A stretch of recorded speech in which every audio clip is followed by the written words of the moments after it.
আরে ডালি দিদিমণির তো বিয়ে হয়ে যাবে, সে তো কোটিপতির মেয়ে। আর আপনার মেয়ে দুটো কি কি আবার আমার আমার মেয়ে দুটোর কথা কেউ ভাবে নাকি? হ্যাঁ ঠিক তাই। আমি তো কর্তাবাবুকে বলেছি যে কর্তাবাবু আপনি অন্তত কিছু টাকা দিয়ে যান। কি কি বলছো তুমি? তুমি সত্যি বলেছো? কাকিমণি আপনি কি ভাবছেন কাকিমণি? আমি তো এখানে আছি আপনার জন্য কাকিমণি।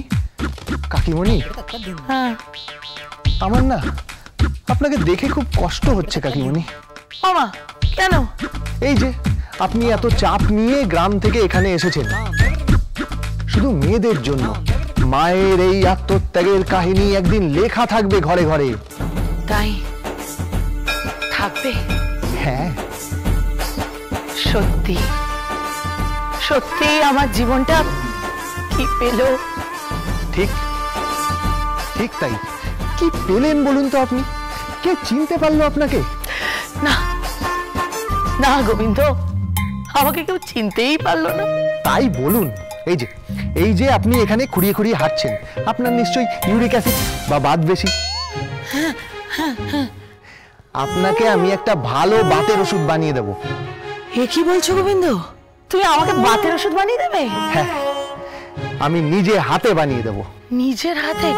তুমি কি বলছো গোবিন্দ? আমি যখন আয়ুর্বেদাচার্য শ্রী রঘুনন্দন স্বামীর কাছে থাকতাম। স্বামী? রঘুনন্দন স্বামী। ও আচ্ছা আচ্ছা, কি কি কি তারপর বলো।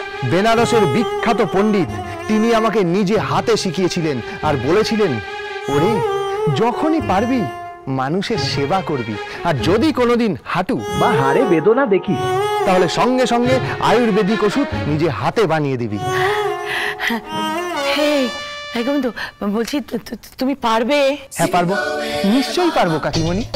আপনার জন্য আমি সব কিছু করতে পারি, আপনি চিন্তা করবেন না। আমি কাল সকালেই আপনাকে আয়ুর্বেদিক ওষুধ বানিয়ে দেব।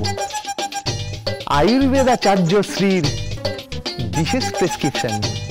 চলি। আয়ুর্বেদাচার্য শ্রী রঘুনন্দন স্বামী।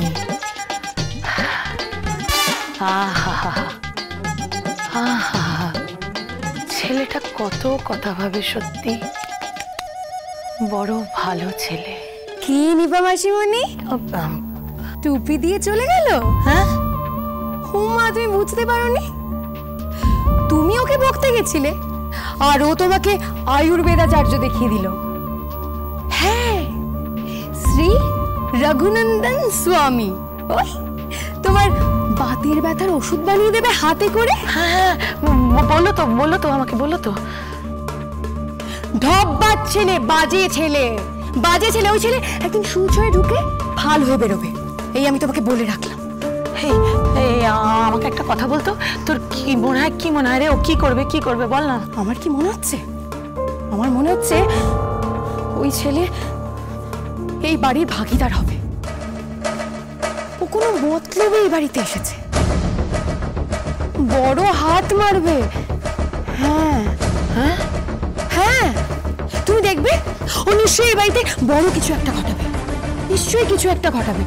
নইলে একটা ছেলে যে কিনা আয়ুর্বেদাচার্য শ্রী রঘুনন্দন স্বামী দেখাচ্ছে, দাদার বাড়িতে রান্না করেছে, আবার নাকি অমিতাভ বচ্চনের বাড়িতেও রান্না করেছে। স্বয়ং অন্নপূর্ণা দেবী তিনি নাকি নিজের হাতে ওকে রূপোর হাতা দিয়েছে। এ ছেলে একদম ছক্কা পাঞ্জা বটে। হ্যাঁ হ্যাঁ ছক্কা পাঞ্জা। একটা লোকও যদি ঠিক মতো কাজ করে, সব গ্রাম থেকে অপকর্মগুলোকে তুলে এনেছে বড় বাবা, একটাও কাজ করে না। নানা রকম পোশাক পরে আধুনিক নাম রেখেছে, ওসব কি সব শেপ টেপ কি যেন বলে, অপদার্থ, একটাও কাজ করে না। কখন থেকে বলেছি ঠাকুরের বাসনগুলো মেজে রেখেছে, রাখেনি। এখন পুজো হবে কি করে? বড় বাবা এসে দেখলে খুব চিৎকার চেঁচামেচি শুরু করবে। আমি যে কোন দিকটা সামলাই। আপনাকে সামলাতে কে বলেছে? আপনি কেন সামলাবেন? সামলানোর জন্য তো গোবিন্দ আছে। গোবিন্দ যখন চলে এসেছে আপনাকে আর কিচ্ছু সামলাতে হবে না। দিন ঠাকুরের বাসনগুলো দিন, আমি মেজে দিচ্ছি। না না না না, এটা কি পুরুষ মানুষের কাজ নাকি বাবা? কি বলছেন? নারী পুরুষের মধ্যে কোনো ভেদাভেদ নেই মা। কি বললে? না মানে সোনা মা, আপনি খেয়েছেন? চা খেয়েছি। শুধু চা খেয়েছেন? এইভাবে কেউ খালি পেটে থাকে নাকি? আপনি জানেন 3 ঘন্টার বেশি খালি পেটে থাকতে নেই, শরীর খারাপ করবে তো। পিত্ত বায়ু বায়ুর দোহাই দিও না, আমার রাজ্যের কাজ পড়ে রয়েছে বাবা, আমার মাথা খেও না, আমি কাজ।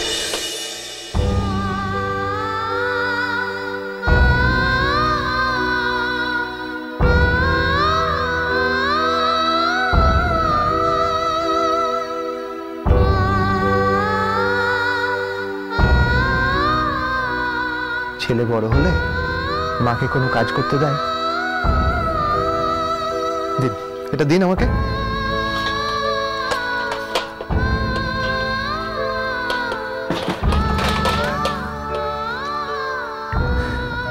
এটা কি?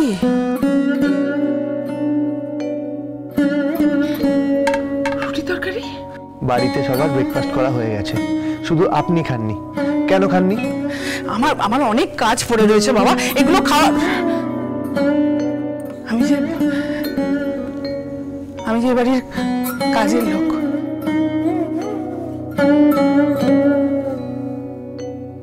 সেদিন কাকিমার কথায় খুব খারাপ লেগেছে না?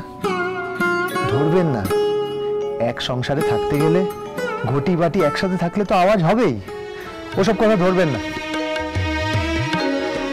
নিন, খেয়ে নিন। না না, আমি খাবো না। খেয়ে নিন বলছি।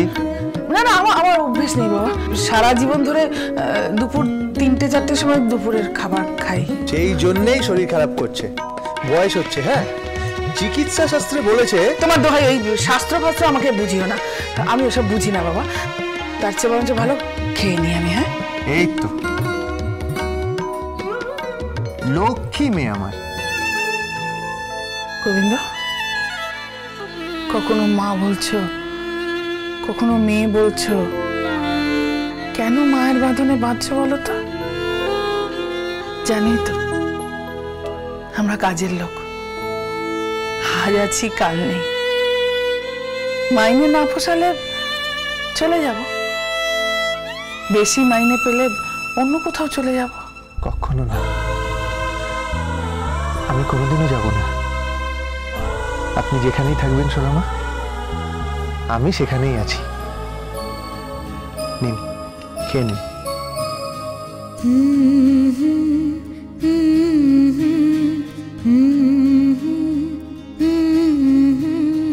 আসবে আমার ঘরে আমার ছোট্ট সোনা, ভরিয়ে দেবে খুশির আলোয় তার জোছনা, সারা ঘর আলো করে সুখে মন দেবে ভরে। আসবে আমার ঘরে আমার ছোট্ট সোনা। কাজের লোক সন্ধ্যা দিকে খাইয়ে দিচ্ছে, এমন দৃশ্য খুব একটা দেখা যায় না। তা কি খাচ্ছে গো? রুটি আর তরকারি। ও, রুটি আর তরকারি? আচ্ছা আচ্ছা আচ্ছা। উনি সকাল থেকে কিছু খাননি তো, তাই খাইয়ে দিচ্ছি। আপনার তো উনি এত সেবা করেন, এবার আপনি একটু সেবা করুন না। সেবা মানে আমি কি সেবা করব? খাইয়ে দিন না, কাছাকাছি থাকুন না, দেখবেন উষ্ণতা বিনিময় হবে, মন ভালো থাকবে, সম্পর্ক ভালো হবে, তাই না? নিন, ধরুন। যাই, আমি ঠাকুরের বাসনগুলো মেজে আনি। হ্যাঁ,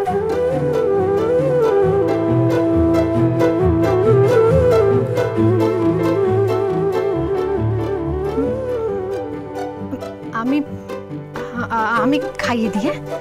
দূর পাগলি, এখন কি আমার খাওয়ার অভ্যেস আছে মা? আমাকে দিয়ে আমি খেয়ে নেবো।